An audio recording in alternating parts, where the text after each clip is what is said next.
Millions of Americans across the country were awed by a green and sometimes purple glow in the sky this past weekend. From Seattle to Texas to the backyard of one ABC News viewer in Connecticut who says traveling to see the Northern Lights was always on her bucket list. If for some reason it never happens, I will be very satisfied with what I witnessed Friday night. But that's the thing, the aurora borealis that was all over social media on Friday stuck around for Saturday and even Sunday night. In fact, a scientist with NOAA in Colorado says this was our biggest geomagnetic storm in 21 years. A rapid fire of all these CMEs, coronal mass ejections, aimed at Earth and arriving at Earth is what drove the geomagnetic field to such an agitated state. Sunday overnight, the spectacle did not reach as far south as earlier in the weekend, but was still a possibility in cities like Seattle, Chicago, and New York, where I tried monitoring, but can someone turn these dang skyscrapers off? But I should be careful what I wish for. All of this geomagnetic activity may be pretty, but it can have effects on the power grid and electronics. Apparently, it's the currents that these solar flares can create for power lines. They're not built to use this current, so it becomes a problem. John Deere, as in the lawn mowing equipment company, even sent out a press release Saturday morning suggesting that the geomagnetic storm had been affecting many brands of GPS signals across the board.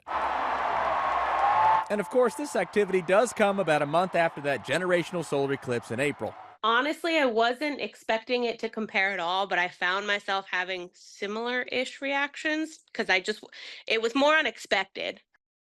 I will say, if you have major FOMO like I do, Catherine did actually admit that the aurora kind of looked cooler on her phone than it really did in real life. So, social media in a nutshell.